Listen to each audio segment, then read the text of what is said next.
The great Johnnie Bernstein. I was there, man. I swear. He burst in smoking a goddamn golden cigar and took on an angel with his bare hands. Nobody matches up to that Bernstein fella, I'll tell you. Patron of Crazy Jakes. There were quite a few interesting things about Johnny. Replacing his left hand was a golden claw. He had no scent detectable to any creature on Earth, and he was the most infamous mercenary in 2 out of 3 Confederate states. That last part wasn't half bad, given he'd been alive for so long. 26 years. Anyone would have developed a few enemies in that amount of time. Johnny slapped Bessie's straps against her back again, and applied more pressure to her sides, driving her onward. He frowned. He was headed straight for the last and most powerful nation of the Confederacy, Victoria. An imperial power on the eastern fringe of so-called society, it was leagues ahead of its brother and sister states in both weapons and tech, and he had purposefully stayed far away from it until now. However, while Johnny did not enjoy the fact that he would soon fall under the shadow of Vienna, it was the only chance he had to escape the clutches of the Balaskan infantry that were now in avid pursuit. He had killed their prince, and they were hell-bent on making him pay. It was only by fleeing to another state, where it was forbidden for anyone but Victorian soldiers to tread, that he could ever hope to survive. He just had to make it out of the desert first.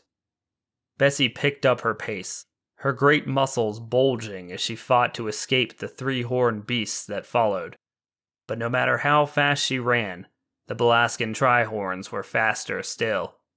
A glare from the shining black armor on 2 of the reptilian beasts caught Johnny's eye as they galloped up on either side of him and matched Bessie's pace. A third raced in her wake. Johnny reached back to grab his sword from the pile of gear bouncing on Bessie's hump and had barely drawn his weapon when the Balaskans attacked.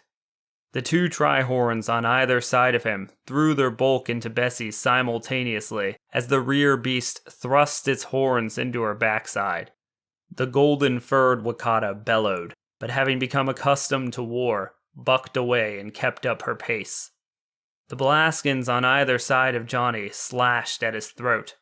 He clutched Bessie tight to duck the attack and felt the blades brush his cowboy hat clean off his spiky blonde hair. Without hesitation, Johnny thrust his sword out at an angle behind him and into one of the soldiers' chests. The man's armor absorbed the impact, but it wasn't Johnny's intention to kill him. Yet. The top of his sword was flat, giving him the surface area he needed to inflict blunt trauma when it was impossible to penetrate the enemy's armor. Winded, the Balaskan did his best to catch his breath as Johnny raked the talons of his mechanical hand along the side of the man's tri-horn. The beast bucked and twirled, casting the disoriented rider aside. Johnny winced. He hated to hurt the poor tri-horn for his own survival. After all, the animal was innocent, but he didn't have time to think. He simply had to act. The Balaskan behind him took the place of the rider he just killed, and together with his remaining ally, they converged on Bessie's sides again. "Jump!" Johnny yelled. Bessie did as she was told, her powerful hind legs thrusting her forward and away from the tri-horns. The 2 beasts collided with one another and bounced away, dizzied from the blow. Johnny sheathed his sword, drew his pistol, and whipped around to shoot another one of the soldiers in the neck. The man clutched his throat with both hands as he fell from his steed. His tri-horn dropped back almost instantly, joining the other riderless beast in the background. There was no time to lose. Johnny was winning the fight, but Bessie was panting and stumbling hard. That last burst of speed had split her wound further, and she was starting to fall out. Johnny pointed his pistol at the final Balaskan, but the soldier threw his hand up, using the nearly unbreakable armor on his glove to protect his open neck. Johnny cocked his head and returned his pistol to its holster. "Probably ain't worth a bullet anyhow," he thought. Though the Balaskan infantry wore helmets that masked their faces, Johnny imagined his enemy smirking at him, He ground his teeth together. He hated cocky people, and a cocky soldier was the worst. Again, Johnny drew his sword. He decided to let the bastard come to him.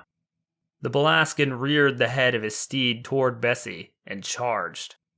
Before Johnny could react, the Tri-Horn had buried one of its horns deep into his Wakata's side.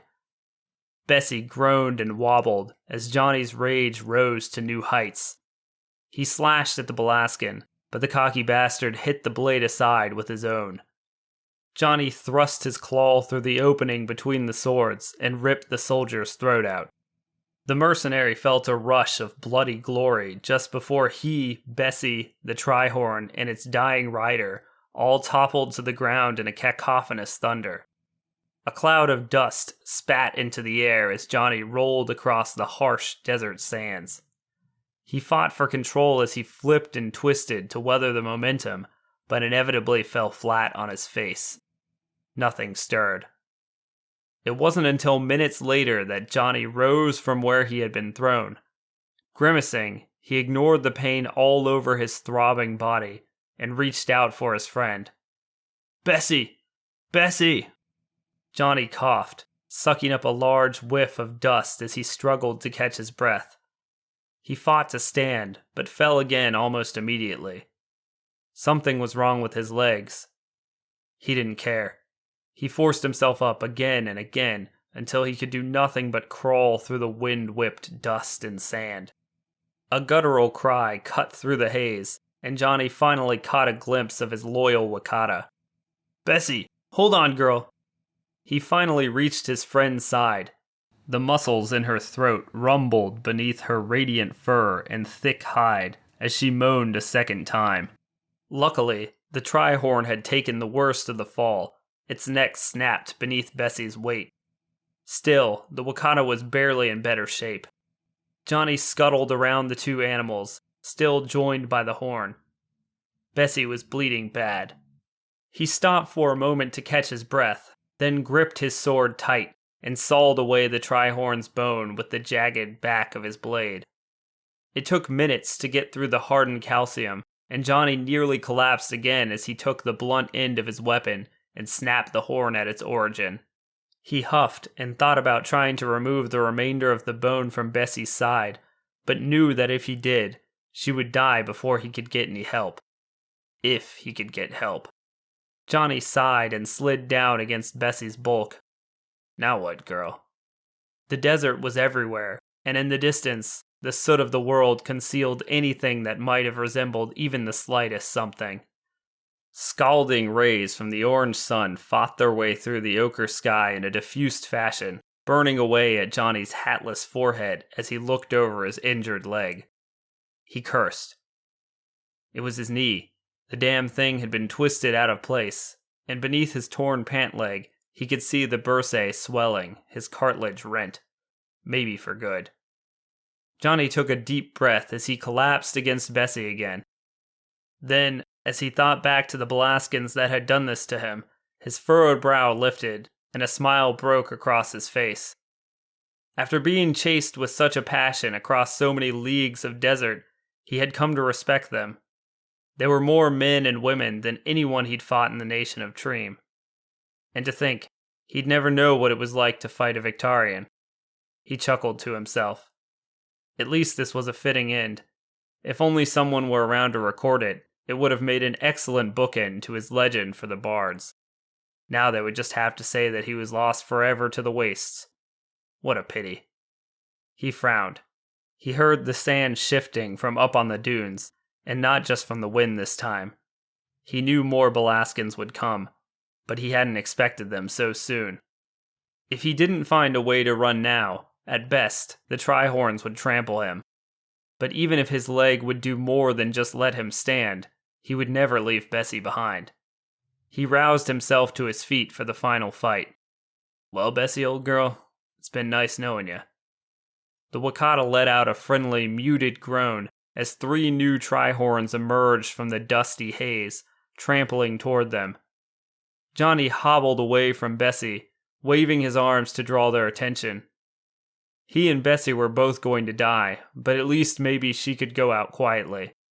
He was willing to get trounced for that. But maybe he could do more.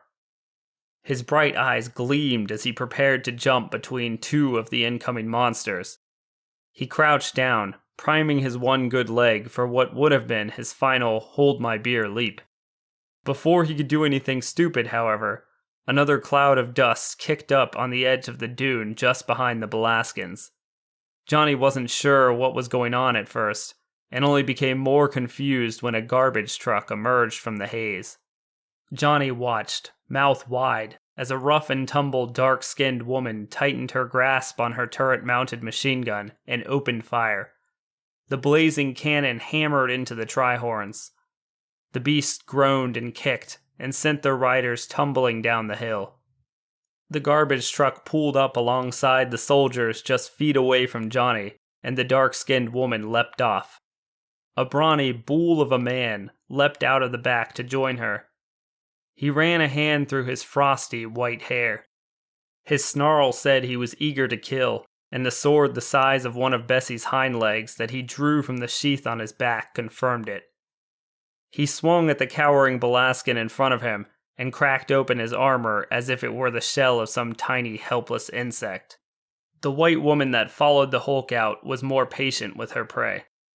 She twirled her revolver in her hand as she waited for the second Balaskan to stand, and shot him in the throat. As he choked to death on his own blood, the darker woman stalked up to his counterpart, ripped the helmet off his head with one hand, and drove a knife into his face. Johnny closed his mouth. He had to retain his cool.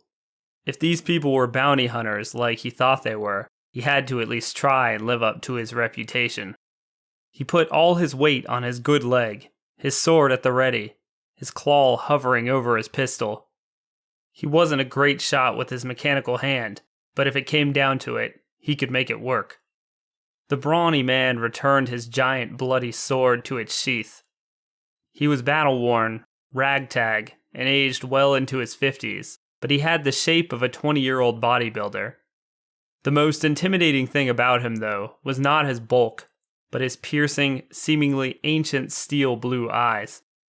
An ammo belt lined the tight green shirt that met with his desert camo pants. His white hair stood on end, wrapped with a red bandana. His feet were covered by black combat boots that looked as old as his eyes. His tattoo sleeves were both images of a Confederate angel fighting the Eastern Horde, enemies of Victoria, and crushing them beneath his sword. That confused Johnny. Was he a Fed? He sure as hell didn't look like it. Johnny examined the darker woman next, trying to gather clues from the rest of the group. She seemed like she could be military. She had short, cropped hair that didn't go past her bandana, a chiseled jaw, and an assertive brown-eyed stare. Despite her rather masculine features, however, she had a certain allure that Johnny couldn't place. She was a rock in the mud compared to her counterpart, though. In nothing but a loose red shirt and baggy gray pants, she had Johnny's heart thumping. The blood of her last kill spattered on her cheek, and her scruffy, shoulder-length hair didn't help, but he could easily see past that. She had a long, elegant face, with a gently rounded chin. Her eyes were mixed, one blue, the other green, through which the flare of her spirit cut past the grime of the world. Johnny shook his head. "Come on, man. Not the time," he thought. "You Johnny?" the man asked gruffly. "Yeah?" Johnny drew the word out, still trying to decipher who the hell these people were. How the hell did they know him? Had his legends made it all the way to Victoria?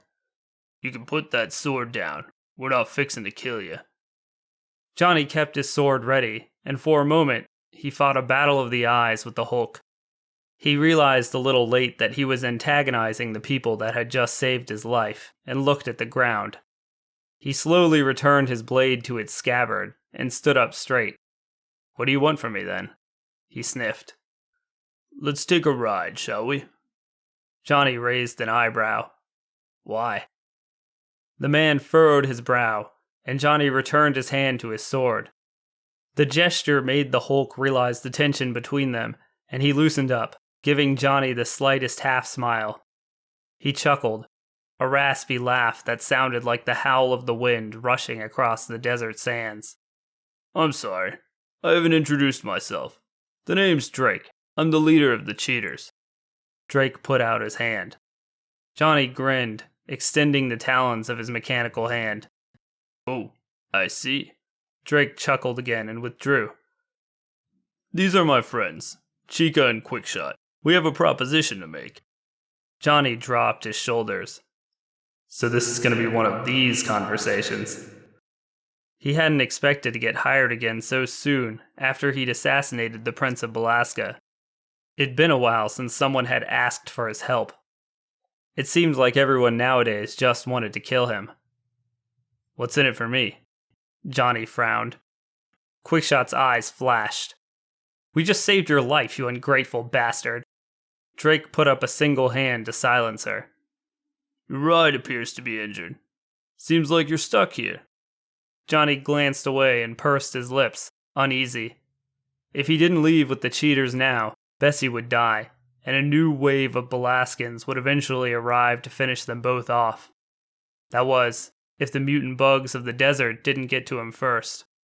Scratus, they called them. Mostly nocturnal. Mostly. You've got a good point there, Drake. Johnny altered the tone of his voice to sound as negotiable as he could manage. May I ask where you want me? The outskirts of Vienna, Drake said. Johnny frowned. He hadn't planned to go inside the walls of Vienna. He wanted to take up residence in one of the outer towns to lie low until the Balaskans got off his back and figure out where to next. I don't get along so well with feds, Johnny spat. I don't like them any more than you do, but we've got a nice hideout they stay clear of. I doubt you'll see too many, Drake said. Johnny paused. All right, I've got a deal for you. Take it or leave it. Quickshot's angry glare turned furious. She didn't care how famous this guy was. She and her friends didn't have to stand for this. She was about to speak out again when Drake flashed her a look to stay quiet. Johnny nodded his head toward his Wakata. If you can get old Bessie over there healed up before she dies, I'll consider doing whatever it is you want. Drake glanced in the beast's direction and nodded. She's hurt pretty bad, but I don't think it'll be too much of a problem. The medical equipment we have back in the subway should do fine, and we've got some stuff in the truck that should tide her over until Quickshot can have a better look at her. Good, because if she dies under your care, I'll kill you, Johnny said, flat serious. Drake blinked twice and raised an eyebrow, unsure if the mercenary just had a dry sense of humor or if he'd meant the threat. Quickshot's face twisted itself up even more. She bit her tongue to stop herself from slandering the bastard and folded her arms to keep herself from shooting him. All right, Antonio, bring old Rickety over, Drake said to the comm link tucked in his ear. He turned his steely gaze back to Johnny and flashed his teeth. You've got yourself a deal. Johnny wasn't going to like this. He planned on getting whatever job these people needed done as quickly as possible, and then getting the hell out of Vienna, and maybe even the Confederacy altogether. He wasn't sure if humanity existed beyond the lands of the Eastern Horde, but he was beginning to think it would be worth finding out. Hell, has to be better than all this. Johnny followed Drake and his gang up to where Bessie lay and eyed them carefully as they looked her over. If any of them as much as glanced at her the wrong way, he would have their heads. The garbage truck Drake called Old Rickety started up and made its way past the group, stopping behind Bessie. The back hatch opened, and the gang looked to Johnny for a way to get his Wakata in. He hobbled over to the vehicle and leaned up against its side. So how do you suggest we go about this, Johnny? Drake growled. Johnny didn't even look at him. Bessie, up. The animal pulled itself weakly to its feet and put its front two legs in the back of the truck. Johnny turned his stare to the gang and flashed his teeth like Drake had. Now push. Screw this, Quickshot yelled. She had had it with this guy's crap. She threw her combat gloves onto the ground and stormed off to the front of the truck. Don't you think this is a bit much? Drake snarled. Johnny yawned and jumped into the back of the vehicle. Her legs are getting tired. Drake growled and shoved his shoulder against the Wakata, and with his strongest push, drove her inside. She stumbled drunkenly onward, then looked warily at Johnny for a new command. He simply motioned his head down, and she collapsed to the floor. "Chica, I'm going to drive," Drake said, his tone just barely concealing his underlying fury. "I'll get Antonio to come back here and watch Johnny. You've got turret." Antonio, the last member of the cheaters, came around back and hopped in next to Johnny as Chica climbed into her niche atop the truck. Johnny looked Antonio over. "So what exactly is this mission you want me for?" The kid intrigued him. He had red, sort of square hair with a white stripe down the middle. His face had a scar that just skimmed the surface of his tan skin, and his clothes were interesting, to say the least. They were an ugly scrap metal armor that covered everything but his head. "The boss will tell you later," Antonio said glumly. Johnny chuckled a bit at the strange boy before returning his stare to nothingness. In the background, he listened to the truck's tires as they fought their way through the sand, back toward the Confederate capital of Vienna.